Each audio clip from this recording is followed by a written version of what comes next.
Here, so I'm going to give you the shortest live stream ever. I only have about maybe 15 minutes or so, but I just wanted to talk a little bit more about the K-shaped economy and whether or not it's going to last. And now I find this question to be kind of very, like, I don't want to use the term naive, but it is very close-minded to the understanding of the Cantillon effect and how it is that new money comes into the system and separates the rich from the poor. What we are witnessing as far as a K-shaped recovery or economy, or however you want to describe it, is literally underlying economic forces that are playing out. So as long as you have new money coming into the system, you will always have separation between the rich and the poor. Now, understand how that happens is very difficult because most people most people will look at it through a political lens and not necessarily see it taking place over maybe even generations of people.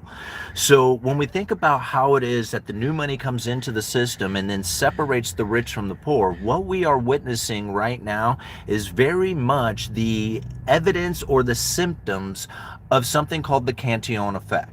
When new money comes into the system, the people who have first access to that money, they get to spend it at face value. They get to use it to buy all the wonderful things that they could ever possibly imagine with their new money. And then when they spend that money, it starts to filter into the economy. The people who they spend it on first, they also have somewhat of a first access to it. And then as it continues to go through the line, the people who spend it into the economy will eventually get down to the people at the very end of the line.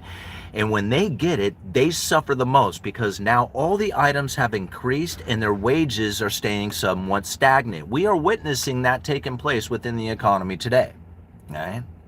I mean, think about it. Wage growth has slowed down, but yet the inflation seems to be persistent. This is described in the Cantillon essay on economic theory.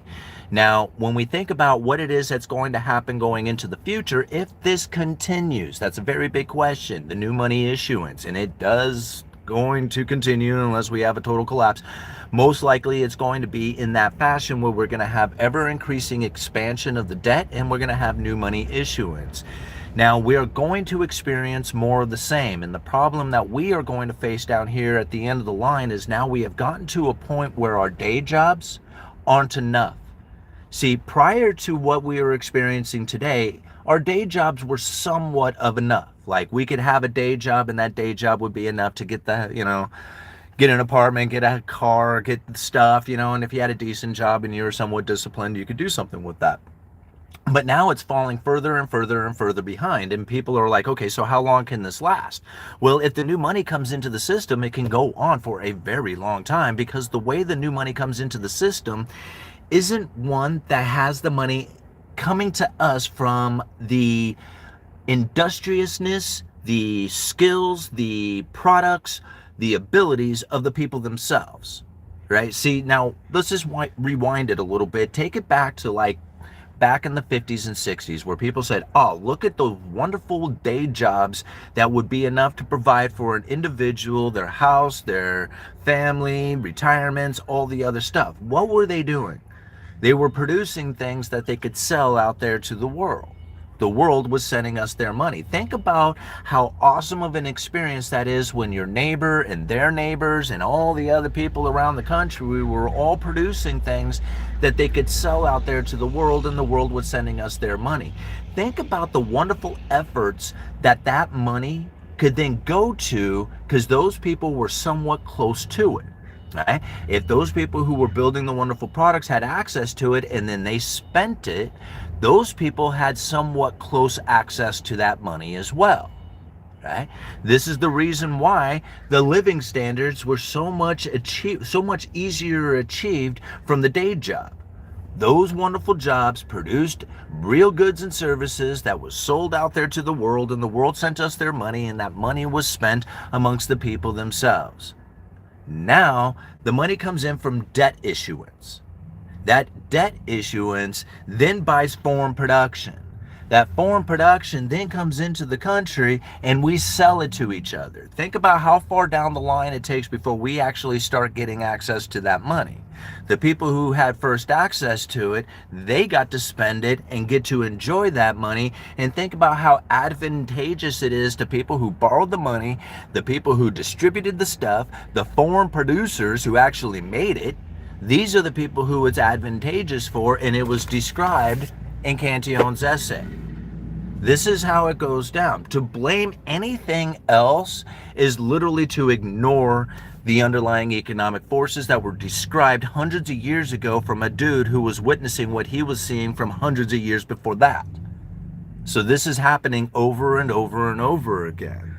When I see it and I recognize these articles, and then a lot of times the authors do not bring up any of the stuff that I have mentioned because they simply just don't know. Like, I wonder how many of them actually even understand what it is that Cantillon was describing from back in the day. If you bring in new money, you can expect a separation between the rich and the poor. The people at the end of the line, all of us working class individuals, we suffer the most. Our wages don't keep up with the increase in costs, and who is it that it's advantageous for? The people at the very top. Why is it that the people at the top seem to be doing so well and participating into this economy and becoming the majority of the consumers, the top 20% of people? Because what are they doing? They're holding assets, right? They have houses, they have stocks, they have bonds, they have things that are going to have some sort of return. And as the money flows into the system and it inflates all the assets, who's holding the assets, right? Not the poor. Poor people don't buy assets. If they bought assets, they would be up there with the 20%, but that's not what they did with the money. Instead, they got drunk, they partied it away, they blew it, and they said, hey man, gambling's a hell of a lot more fun than buying into stock market. I don't know how to start a business and I have to work an hourly job and it's the politician's fault. That's what the poor people say. And I don't mean to blame poor people, but ultimately the reason why you have the top 20% that are doing so well is because they purchased assets. They literally, from the time that they were getting paid, made a conscious decision that they were going to deploy money into some sort of return.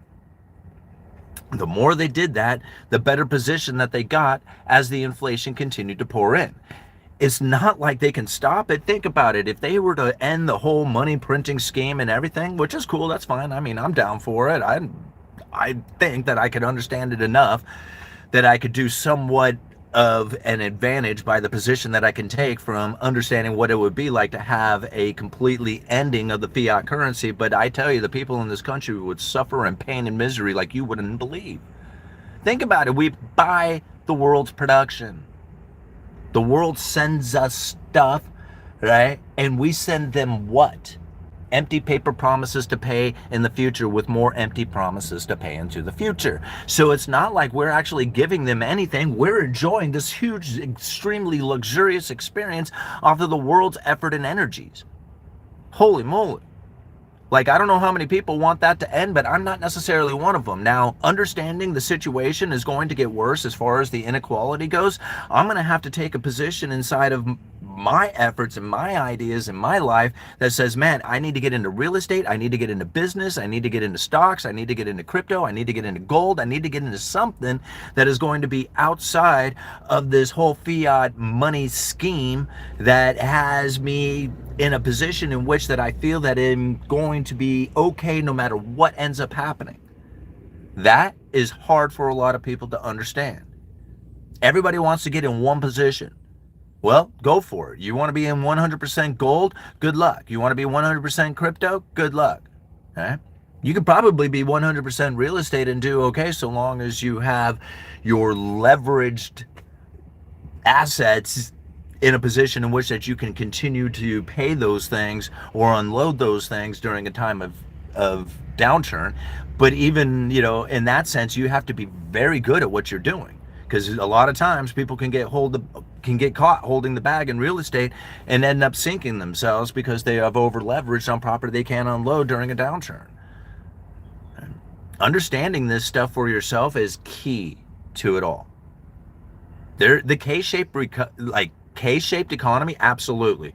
To them and us, rich and poor, The haves and haves not, however you want to look at it, that is going to continue into the future, and there's literally nothing anybody can do to stop it except for you and your decision-making abilities. That's it. Because anything else is going to be a painful experience. And don't get me wrong, I'm kind of down for the idea. I'm like, hey man, maybe I do, maybe I don't know what I'm doing. But we'll find out if we have a total collapse of the economy and governments and banking and all that other stuff. And hopefully I have made the right decisions and positioned myself well. But I'm not looking forward to that, and I don't think it's necessarily going to happen. What I do believe is going to happen is we're going to have more war, more debt, more separation between the rich and the poor, and I'm going to try and position myself to do the best I can inside of that. All right? There is no way that they're going to change that.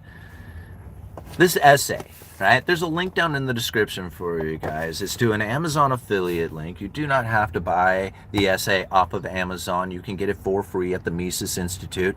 But if you click on that Amazon affiliate link, anything you put in the cart, your Amazon purchases, just click on that link first, put the stuff in the cart over the next 24 hours and make that purchase in the next 30 days, and I'll still get a commission for it. So you can support the Uneducated Economist by buying anything you want. Just go and click on that as Amazon affiliate link first. Get the essay. Whether you buy it or you download it, get the essay, and there's 3 chapters in there. And I try to promote these 3 chapters more than anything else because a lot of times people don't have time to read the entire thing. That's cool. Read the 3 chapters. Part 2. 6, 7, and 8, increase and decrease of money to the state. Those 3 chapters will explain so much about the situation we now face, knowing that it's luxurious experience that does, period. I don't care how else anybody wants to describe it. It's literally the move into luxuries, whether it's a luxurious experience, luxurious items, whatever you want to describe it. It's that move into that creates the downfall. And now I know a lot of people don't want to agree with that, and they want to feel very, much like they want to argue and come up with all kinds of strategies and stuff like that that can go around the underlying economic forces that are at play. When you recognize them, when you see them, and then you start going and looking at some of the articles that you read out there, you will find people describing the symptoms. They will be you will recognize it as symptoms. You will not be looking at them like even the article that's left down in here. And it's just like, well, it's inflation that does it. And it was just like, okay, well, what's inflation? Inflation is the expansion of money and credit, right? But that's not necessarily inflation in the way that people know it, because people know inflation as prices moving up. But that's not exactly inflation either, right? Because inflation can happen with prices even though you don't have any expansion of money and credit, right? It's just money velocity starts to pick up, and then you find prices start to move, and there was no increase of the money supply at all. So inflation, because of prices moving up, doesn't necessarily happen because of money increase. And then yet here we have quantitative easing 1, 2, 3, and 4 from the great financial crisis, taking the Fed's balance sheet of $850 billion to over $4.5 trillion, failing to produce an inflationary scenario. So not necessarily money printing creates inflation either, and that makes it very difficult for a lot of people to internalize. Why is it that prices move up? It's because of added consumption. Supply, demand. When you have this imbalance, prices move. Why is it that the consumption increased?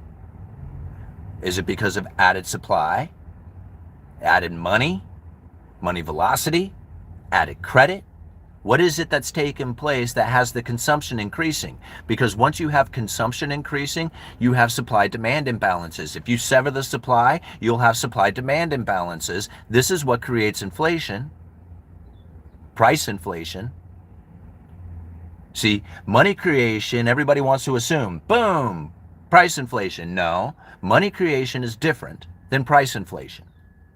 Money creation can have an expansion of the bank's balance sheet, and unless that money is lent into the system, it doesn't chase goods and services. And this is one of the reasons why the $4.5 trillion Fed balance sheet failed to produce an inflationary scenario, and you can read all about it in 2018 in John Williams' speech, Monetary Policy Strategies for a Low Neutral Interest Rate World, where he describes how it is that the Fed's problem that they face is an inflation expectation in a scenario that is persistently too low rather than too high. Okay? Boom. I guess I got to go, guys. I got to go back to work. I just wanted to share some more thoughts about the K-shaped recovery, because to me, when I think about the people who want to blame it on a particular situation or belief system or possibility of a change in the way that the administration conduct themselves, is really to ignore what it is that's happening, and that is the underlying economic forces that play out when you have ever increasing amounts of new money. See, people want the best parts of the new money coming into the system, but then ignore what the problem will be that comes from that, which is the separation between the rich and the poor. Every time. All right, Uneducated Economist, you guys let me know.